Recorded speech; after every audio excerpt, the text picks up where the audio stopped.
साहित्य अत्यधिक आपके कॉम्पिटिटिव एग्जाम से क्वेश्चन पूछे जाते हैं। तो ये जो प्लान बनाया गया है कि मॉक टेस्ट भी होगा और इसके बाद आपकी हिंदी साहित्य की क्लास भी होगी। साथ में ग्रामर का भी पोर्शन करवाया जाएगा।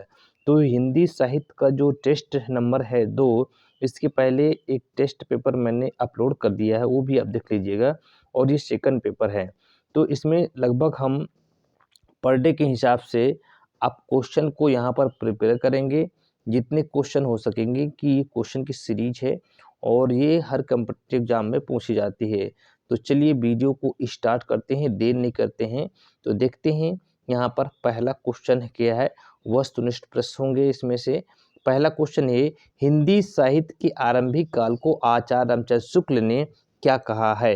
हिंदी साहित्य के आरंभिक काल को आचार्य रामचंद्र शुक्ल ने क्या कहा है। ए ऑप्शन है आदिकाल, बी ऑप्शन है चारण काल, सी ऑप्शन है वीरगाथा काल, डी ऑप्शन है सामंत काल। बताइएगा इसका क्या आंसर हो जाएगा। चलिए जल्दी से बताइए, इसका जो करेक्ट आंसर हो जाएगा, हिंदी आरंभिक काल को यानी शुरू का जो काल था उसको रामचंद्र शुक्ल ने क्या कहा है, उसको वीरगाथा काल कहा है। क्या कहा है, वीरगाथा काल कहा है। तो ऑप्शन नंबर यहाँ पर सी बिल्कुल सही हो जाएगा।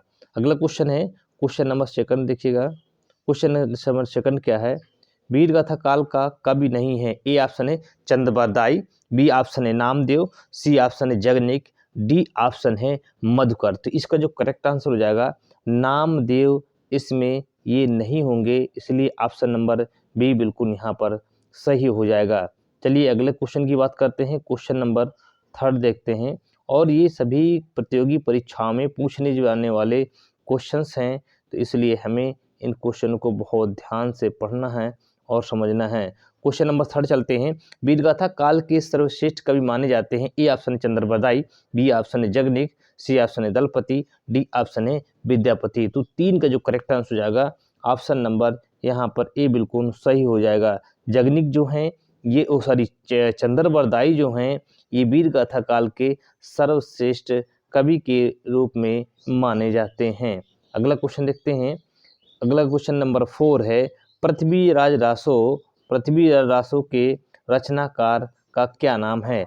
ए ऑप्शन है जगदेव, बी ऑप्शन है चंद्रबरदाई, सी ऑप्शन है जगनिक, डी ऑप्शन है विद्यापति। तो 4 का correct answer option number B बिल्कुल सही हो जाएगा, चंद्रबरदाई हो जाएगा। पृथ्वीराज रासो बहुत पूछी जाने वाली ये क्वेश्चंस हैं, बहुत कई बार आपके एग्जाम में पूछा भी गया है। चलिए क्वेश्चन नंबर 5 देखते हैं। ये आपके एग्जाम की दृष्टि से बहुत ही महत्वपूर्ण है। तो ये आप लोग जो है सीरीज है, इस सीरीज को मिस आप लोगों को बिल्कुल भी नहीं करना है और ज्वाइन करना है और शेयर आप लोग जरूर किया करिए ताकि इसका बेनिफिट सभी को मिल सके। चलिए क्वेश्चन नंबर 5 है, 5 देखना है।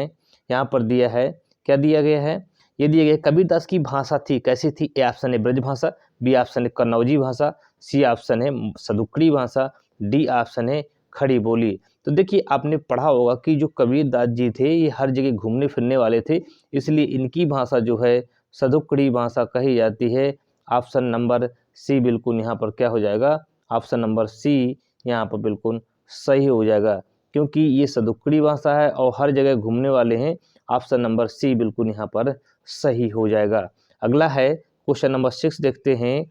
कट कटान कपि कुंजर भारी, अदुह भुजदंड तमक महि मारी, डोलत धरनी सभापद साखे, चले भाज भय मारुत ग्रसे।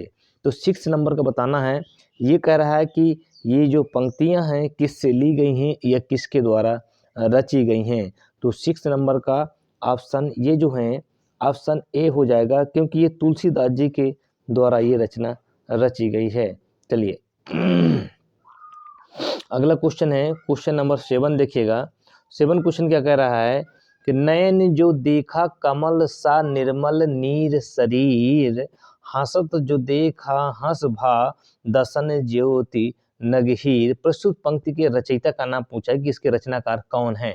7 का पूछा है कि रचनाकार कौन है ये बताना है। तो ऑप्शन देख लेते हैं, तुलसीदास, बी ऑप्शन है जयशंकर प्रसाद, सी ऑप्शन है जायसी और डी ऑप्शन है कबीरदास। तो इसका जो करेक्ट आंसर हो जाएगा ऑप्शन नंबर सी बिल्कुल यहाँ पर करेक्ट हो जाएगा, अर्थात जायसी, मलिक मोहम्मद जायसी इनका पूरा नाम है।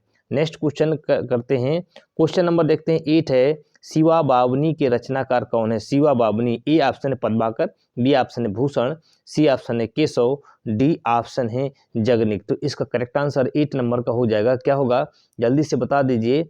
8 का बी ऑप्शन हो जाएगा भूषण। किसकी रचना है ये भूषण की है, ऑप्शन नंबर बी बिल्कुल करेक्ट हो जाएगा। शिवा बावनी जो रचना है वह भूषण की है। किसकी रचना है ये रचना जो है भूषण की है। चलिए अगला देखते हैं, क्वेश्चन नंबर 9 देखते हैं, बहुत इंपॉर्टेंट सीरीज है। नर की और नल नीर की गति एकै कर जोय, जेतो नीचे हे चलो तेते ऊंचे होय। प्रस्तुत पंक्ति के रचयिता का नाम है। ये पंक्ति कहाँ से ली गई है। ए ऑप्शन है तुलसीदास, बी ऑप्शन है महावीर प्रसाद द्विवेदी, सी ऑप्शन है बिहारी लाल और डी ऑप्शन है केशव। तो आपको ये पंक्तियां भी याद करना है। इसका जो करेक्ट आंसर हो जाएगा ऑप्शन नंबर यहाँ पर सी बिल्कुल सही हो जाएगा, क्योंकि बिहारी लाल जी के द्वारा ये रचना ली गई है। क्या है, नर की और नल नीर की गति एकै कर जोय, जेतो नीचो ही चले तेतो ऊंचे हो। ये सी ऑप्शन बिल्कुल यहाँ पर सही हो जाएगा। तो चलिए क्वेश्चन नंबर 10 देखते हैं, बहुत इंपॉर्टेंट है। सखी वे मुझसे कह कर जाते, प्रस्तुत पंक्ति के रचयिता कौन है। सखी वो मुझसे कह कर जाते, ए ऑप्शन है अज्ञे, बी ऑप्शन मैथिली गुप्त है, सी ऑप्शन है हरियौध है और डी ऑप्शन है जयशंकर प्रसाद। तो 10 नंबर का देखिएगा क्वेश्चन में ऑप्शन ए इसका बी हो जाएगा, मैथिली शरण गुप्त के द्वारा ये कहा गया है कि सखी वे मुझसे कह कर जाते। तो ये पूरा आपको डिटेल यहाँ पढ़ना पड़ेगा, तब ये चीज़ें समझ में आती हैं। तो मैं करवा देता हूँ, इसके बाद डिटेलिंग में लेकर के आऊँगा वीडियो, और आप लोग इस वीडियो में ज़रूर मुझसे रूबरू होंगे, ठीक है। 11 नंबर का देखिएगा क्या कह रहा है। कवि कविता को छंद की परिधि से मुक्त करवाने वाले थे। हिंदी कविता को छंदों की परिधि से मुक्त करवाने वाले कौन से कवि हैं बताना है। ए ऑप्शन है Sumitranand Pant, B option Jaishankar Prasad, C option है महादेव वर्मा, डी ऑप्शन है सूर्यकांत त्रिपाठी निराला। 11 का बताना है, जल्दी से बता दे। इसका जो करेक्ट आंसर हो जाएगा ऑप्शन नंबर डी बिल्कुल सही हो जाएगा, सूर्यकांत त्रिपाठी निराला। तो निराला जी जो है कविता इन्होंने यही बताया है कि हिंदी कविता को छंद की परिधि मतलब होता चारों तरफ से जो घिरी थी, हिंदी कविता छंदों से ज़्यादा घिरी थी, मुक्त कराने वाले जो कवि माने गए हैं सूर्यकांत त्रिपाठी निराला जी को माना जाता है। अगला है, बहुत इंपॉर्टेंट क्वेश्चन है और इसको आप जरूर पढ़िएगा, क्योंकि ये जब तक आप इसको सीरियस नहीं पढ़ेंगे तब तक ये समझ में बिल्कुल भी नहीं आएगा।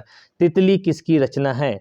ए ऑप्शन है जयशंकर प्रसाद, बी ऑप्शन है आचार्य राम शुक्ल, सी ऑप्शन है श्याम सुंदर दास, डी ऑप्शन है आचार्य हजारी प्रसाद द्विवेदी। तो 12 नंबर का बताना है क्या होगा। इसका जो करेक्ट आंसर हो जाएगा, ये कई बार रचना पूछी गई है कि बताइए कि ये तितली किसकी रचना है। तो ये भी आपको जयशंकर प्रसाद की है और ये बार बार क्वेश्चन पूछा गया है आपके एग्जाम्स में। तो तितली किसकी रचना है, जयशंकर प्रसाद की है। बिल्कुल ये कंठस्थ कर लीजिएगा, याद कर लीजिएगा। अगला क्वेश्चन है 13 नंबर का, देखिएगा क्या क्वेश्चन कह रहा है। अतीत के चलचित्र के रचयिता कौन है।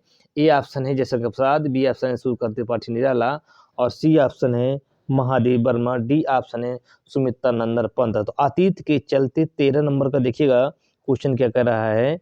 ये 13 नंबर का यहाँ पर जो ऑप्शन हो जाएगा ऑप्शन नंबर सी बिल्कुल सही हो जाएगा, महादेवी वर्मा बिल्कुल सही हो जाएगा। अगला क्वेश्चन लेते हैं।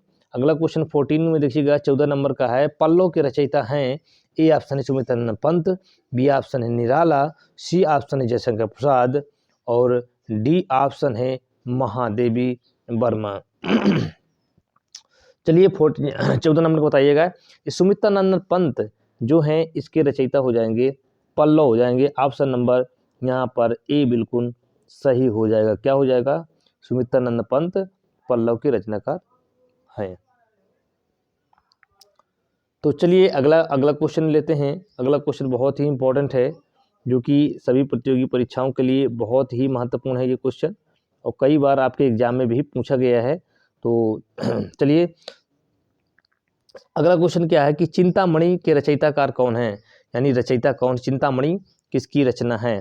ए ऑप्शन है Jaishankar Prasad, B option Mahadev Prasad Dwivedi, C option Ramchandra Shukla, D option है हरिऔध। तो 15 नंबर का क्वेश्चन क्या हो जाएगा, इसका जो ऑप्शन हो जाएगा ये आचार्य रामचंद्र शुक्ल हो जाएगा।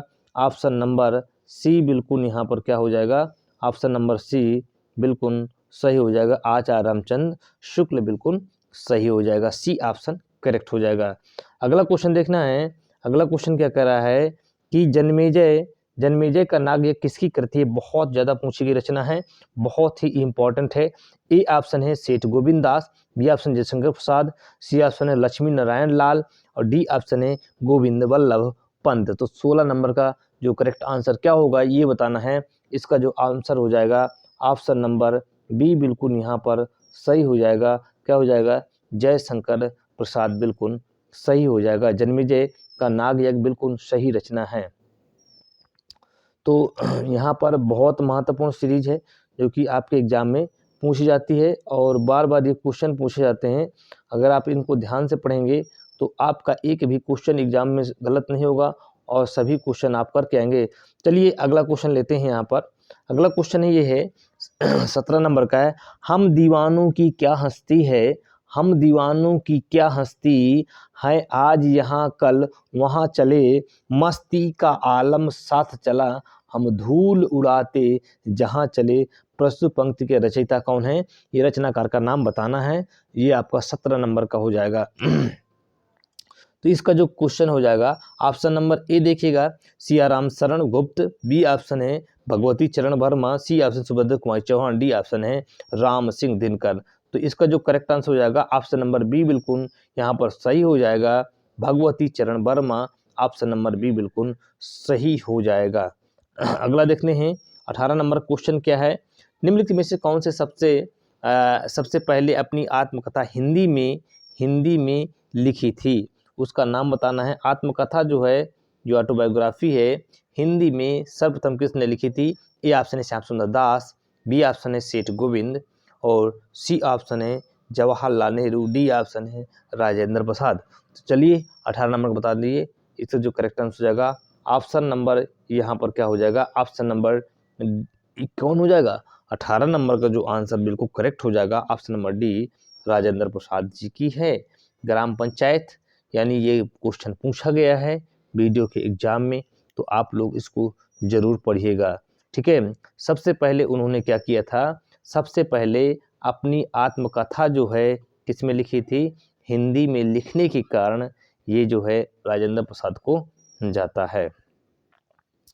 चलिए 19 नंबर का देखते हैं। 19 नंबर का क्वेश्चन बहुत इंपॉर्टेंट है।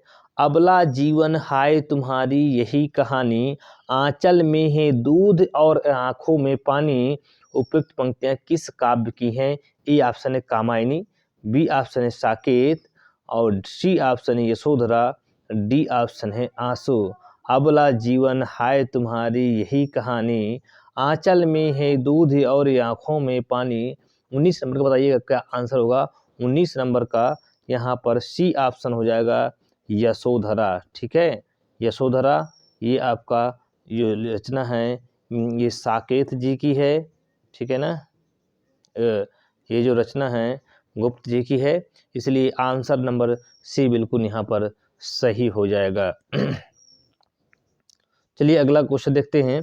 अगला क्वेश्चन है 20 नंबर क्वेश्चन, देखिएगा बहुत इंपॉर्टेंट क्वेश्चन है, आपके एग्जाम में कई बार पूछा भी गया है। हिमालय के आंगन में उसे प्रथम किरणों का दे उपहार, उषा ने हंस अभिवादन किया और पहनाया हीरो का हार। उपयुक्त पंक्तियों के रचनाकार का नाम बताना। रचयिता कौन है आखिर। ए ऑप्शन है रामधारी सिंह दिनकर, बी ऑप्शन है माखनलाल चतुर्वेदी, सी ऑप्शन है जयशंकर प्रसाद, और डी ऑप्शन है मैथिलीशरण गुप्त।